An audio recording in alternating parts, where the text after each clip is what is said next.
it up for yourselves for being here, supporting live comedy. You can be anywhere we can hear, and we appreciate it.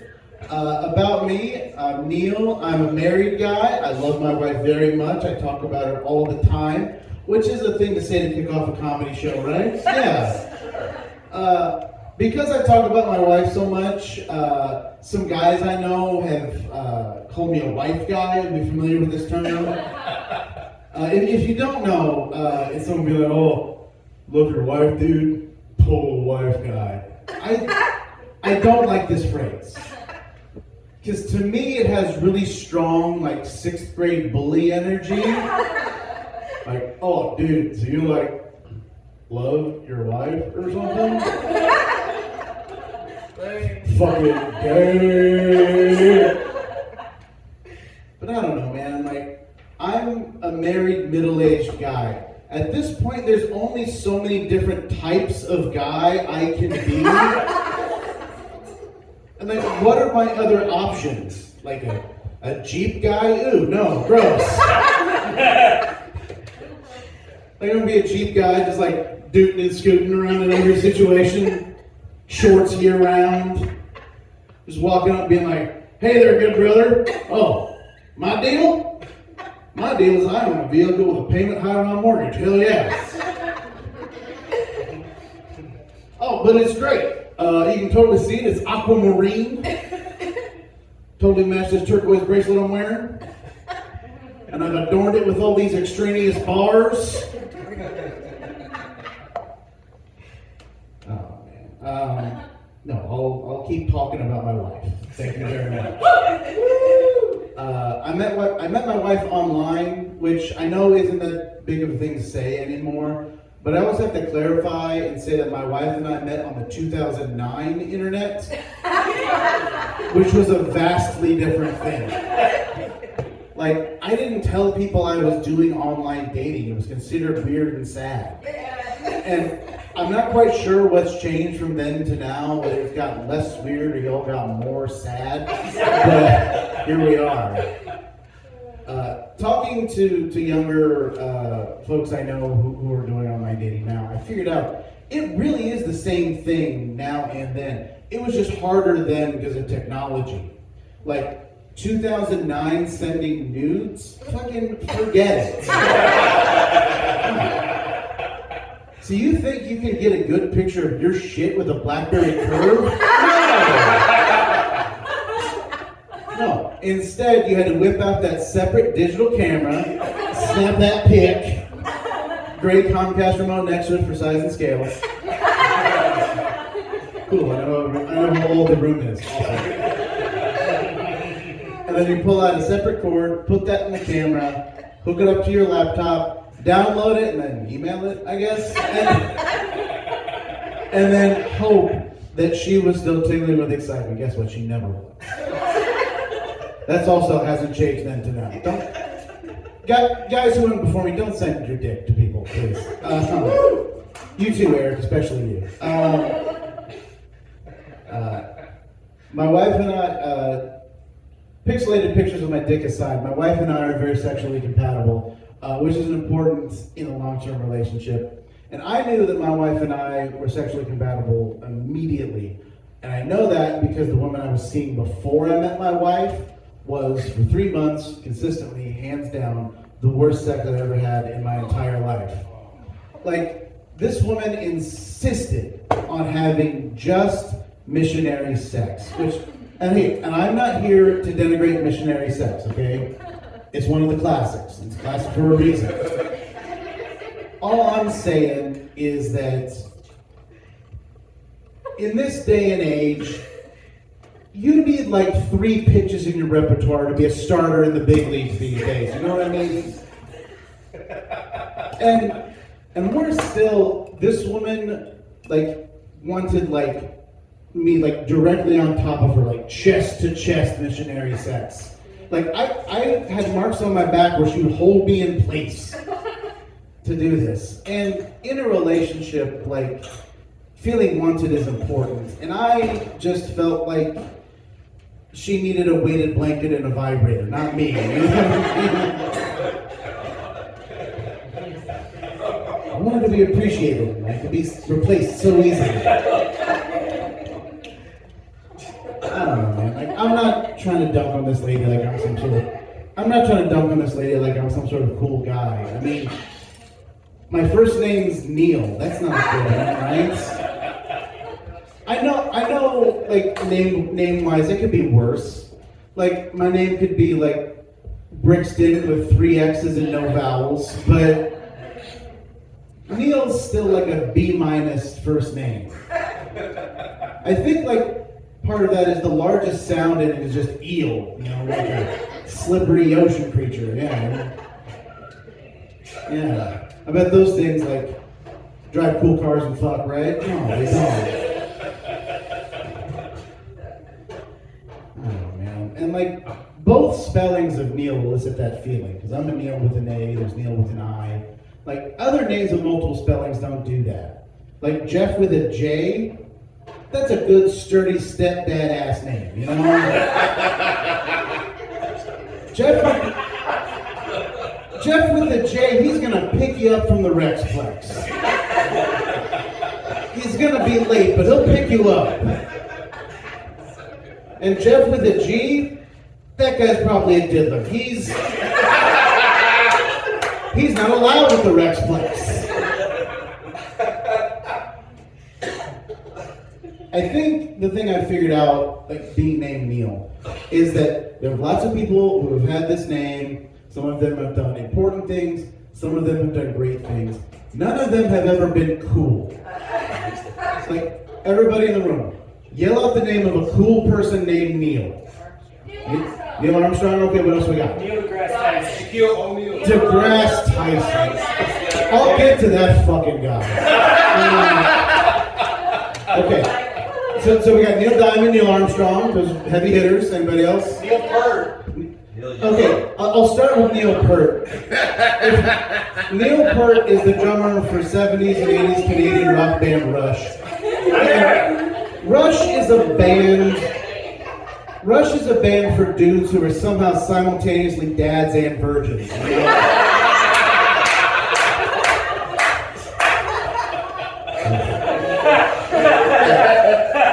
We'll go back to the list. We had Armstrong, we had Diamond, Neil Young. Oh, those are the 3 heavy hitters I always get. Let's run down this list. Okay, Neil Armstrong, like I said, did important stuff. First man to walk on the moon.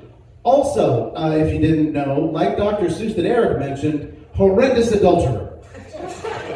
Neil Diamond recorded the honky anthem "Sweet Caroline." We all love that in the northern suburbs. I know we do. Neil Young. He recorded Harvest Moon. I don't have a pithy comment for that. That record fucking rips. But the thing that all 3 of those guys have in common beyond their first name is they all did that shit in 1969.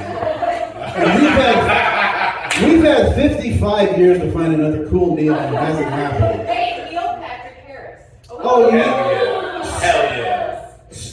Star of Doogie Howser, How I Met Your Mother, and recent guest star of Doctor Who. Oh man, those are the shows that the Rush fans watch when they're not listening to Rush.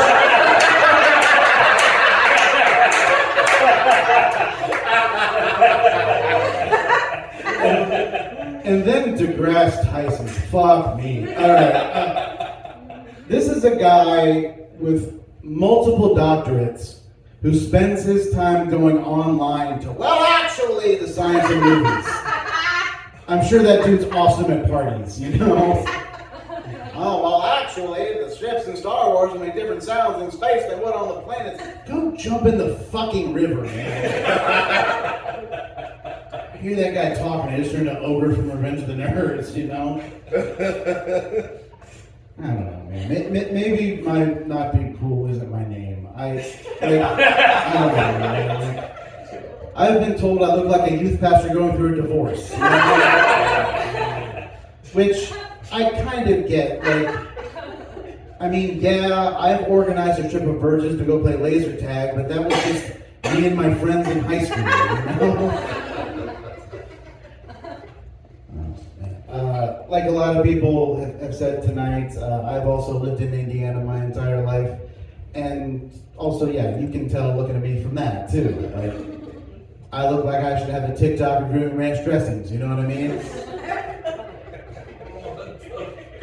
And despite what some people say about it, I like living here. And you know the things that people say, like, oh, Indiana, nothing ever changes, nothing ever moves forward. Personally, I think that kind of makes it great.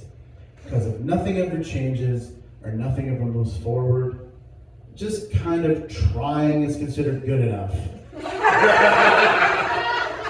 And for a lazy man like me, that makes it a paradise, baby!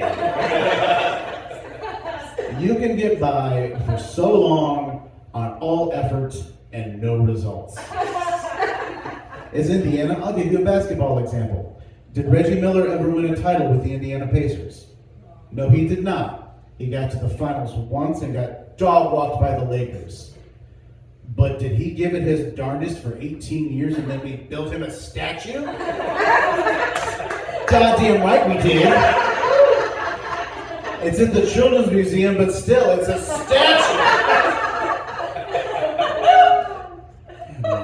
You can half-ass it for so long here.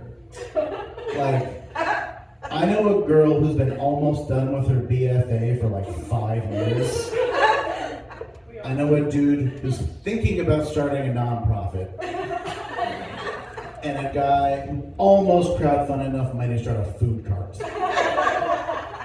By Indiana standards, I'm friends with scholars, philanthropists, and entrepreneurs. But like, I get why we're like this though. Like a lot of us are like this because a bunch of us are descended from people who struck out to see the great western expanse and got this far and said, oh, this is like, yeah, no, we can put it down here, right, I guess. Call it Columbus or something. I don't know. Like, yeah, dude, I know there's one next door in Ohio. Ours will be mediocre as well. It's fine. It's fine. People from Columbus don't like that joke. I don't know if you're familiar with that town. They're so fucking proud of it, man. Like, no, this is a modern architecture hub. Thank you very much.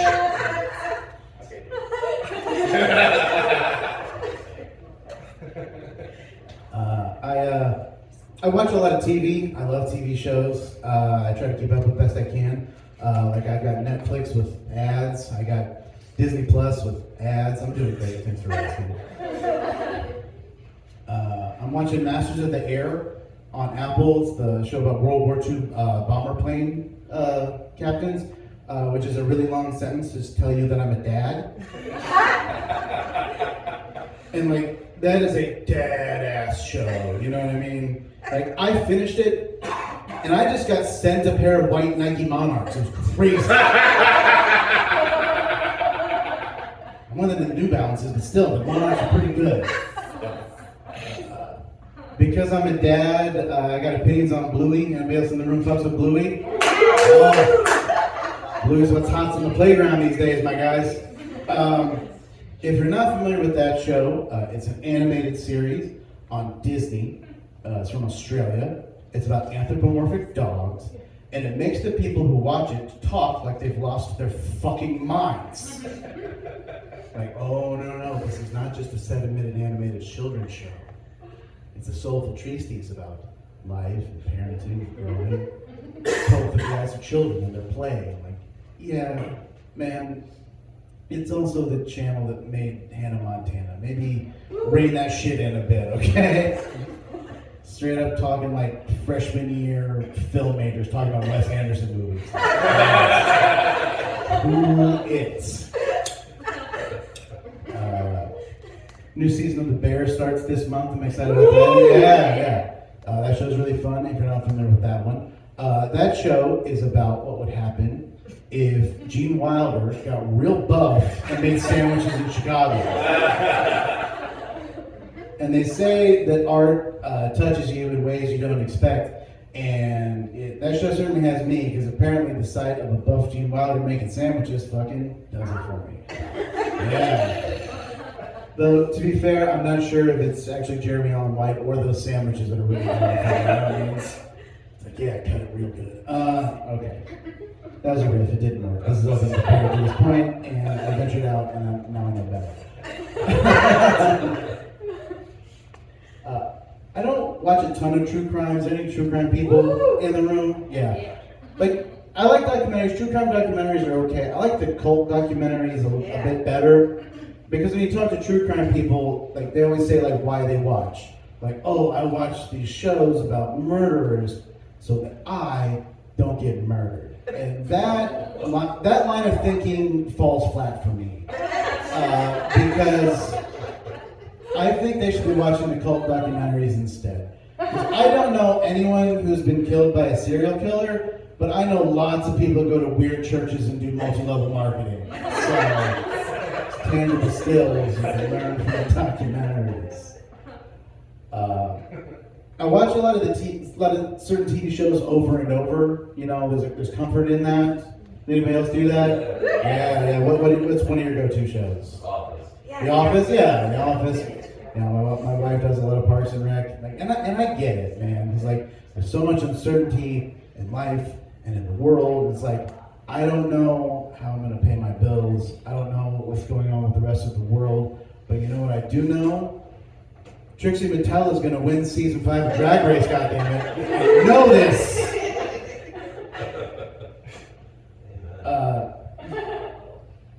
And watching TV shows with a romantic partner is great, especially the same ones over and over. It's a low stakes endeavor. You know the ones they're gonna pick. You have like 3 to choose from, and it's great. It's nowhere near the high stakes couple activity that picking a movie out is. Holy shit! Like, I've never defused a bomb, but I think it's probably less tense than that. Like, picking out a movie with your romantic partner is the only couple's activity that can start with someone saying, hey, this looks fun, and then ends with someone saying, so do you fucking know me, like, at all? What the fuck are we doing here? Oh, you want to watch Saltburn, but you know my grandfather was a tub licker, you fucking dick. Watch that movie, it's really good, it's real weird, and you'll feel bad about yourself afterwards. That's my review. Watch it. Yeah. The thing with TV shows, though, is there's so many, you can't keep up. I know people that try, and I've tried in the past, and you just can't. And I know that you can't keep up with it because conversationally, I always like to steer it towards TV shows. I spent the last 5 minutes talking about it. And conversation, I like to do that too because I love talking about TV and conversation. Because I like to talk to people, but I don't want to learn anything about them at all. So TV is great for that. And when I steer the conversation there, I know that there's some people trying to front like they're watching everything, and I know that they're not because at this point, I'll just start making up TV shows and sprinkling them in there and see what happens. And you might say, hey Neal, someone's going to call you out eventually. And here's the thing: no, they won't. In fact, I'll make one up and they'll just say something like, oh yeah, I think I heard about that on Morning Edition this week on NPR. I'm like, yeah you did, Craig. Thanks for telling me you're a liar and a fucking nerd. Cool. And it's worse still because they make it real obvious too that I'm making it up. Like, yeah, I'm watching this new show. It's pretty good. It's like a supernatural detective show set in the meatpacking district of 1910 Cincinnati. It's called Swine Alley. It's pretty good. It's only on a Boost mobile phone if you got one of those. But you should still check it out. I don't know, man.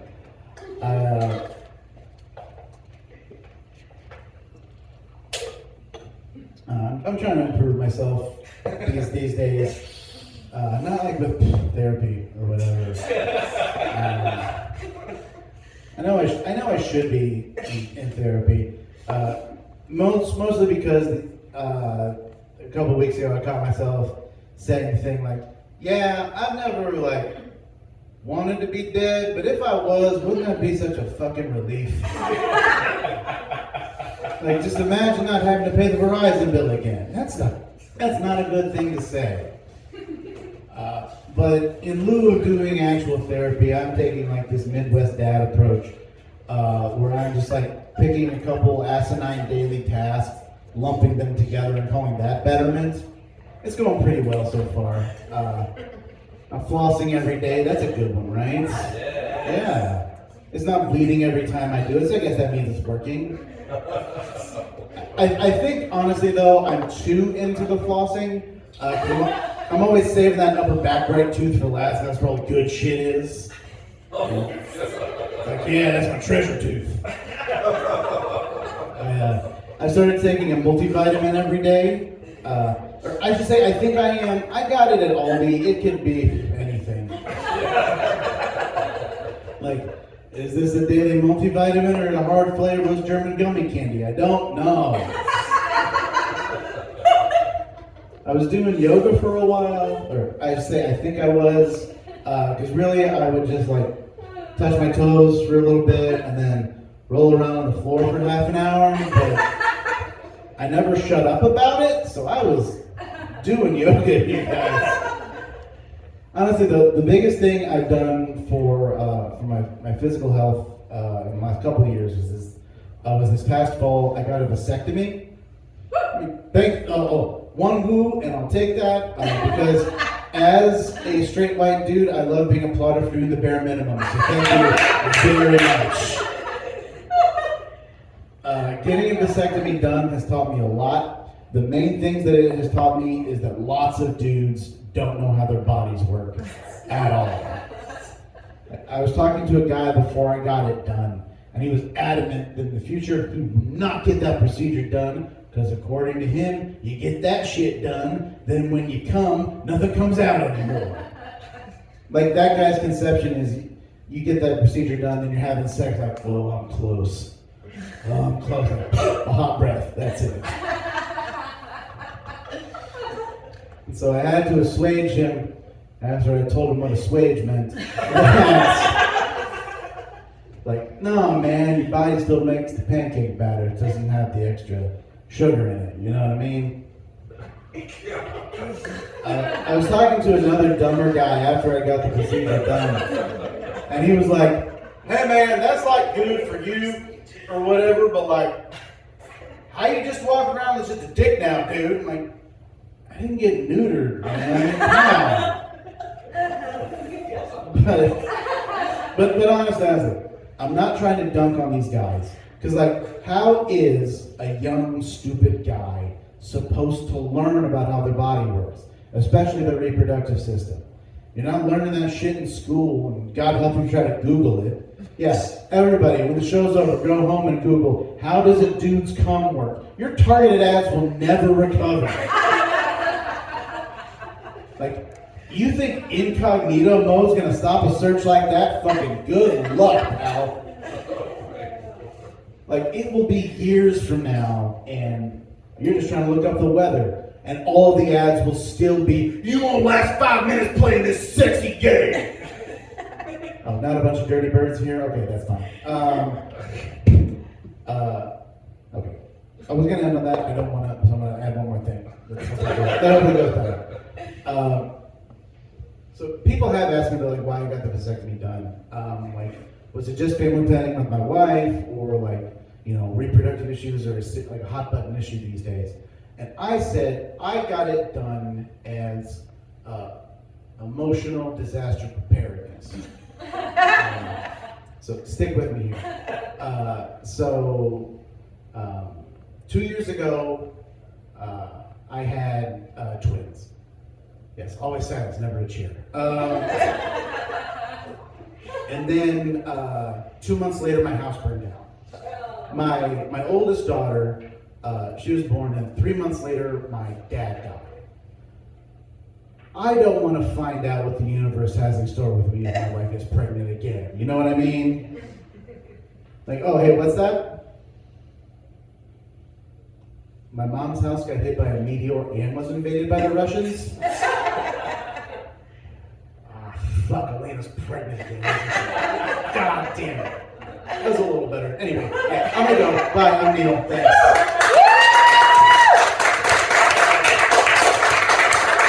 Neal Meyer.